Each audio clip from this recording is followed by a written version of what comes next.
اهلا بيكم حبايبي، فيديو جديد. ازيكم عاملين ايه؟ اتمنى يا رب تكونوا بخير. النهارده معانا فيديو جديد، هنعمل العجة المصرية بالبيض والسوسيس. وصفة سهلة جدا وبسيطة، هنمشي مع بعض خطوة بخطوة نعرف عملنا ايه. يلا على طول على الطريقة.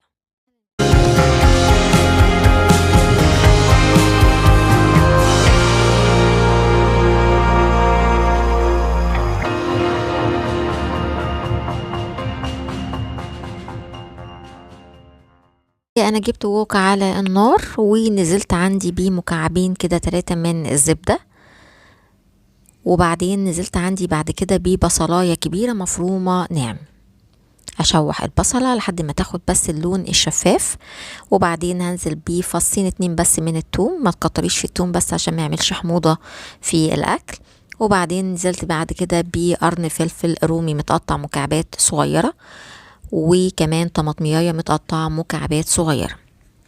كمان نزلت عندي بيه شوية من البقدونس، وهقلب كل الحاجات دي مع بعضها. وقطعت عندي السوسيس لشرايح رفيعة بالشكل ده.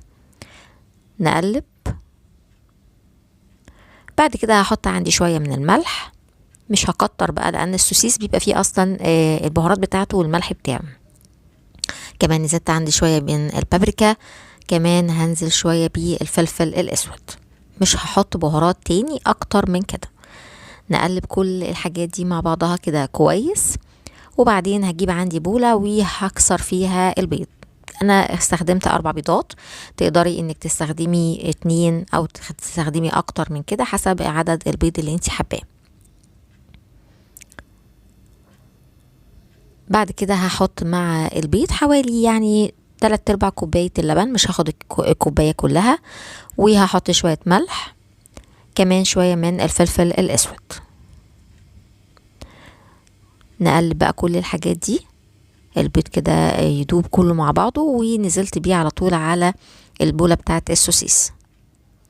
بعد كده هحط شوية من الجبنة الموتزاريلا.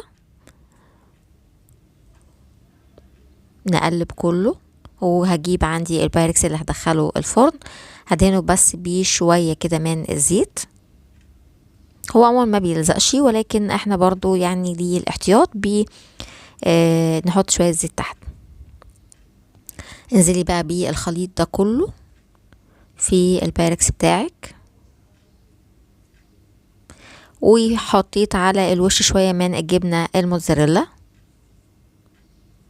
عشان بس تاخد لون في الفرن.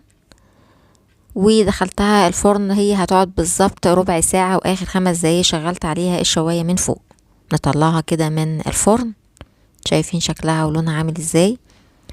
تعالوا بقى نقطع حتة كده ونشوف طعمها عامل ايه.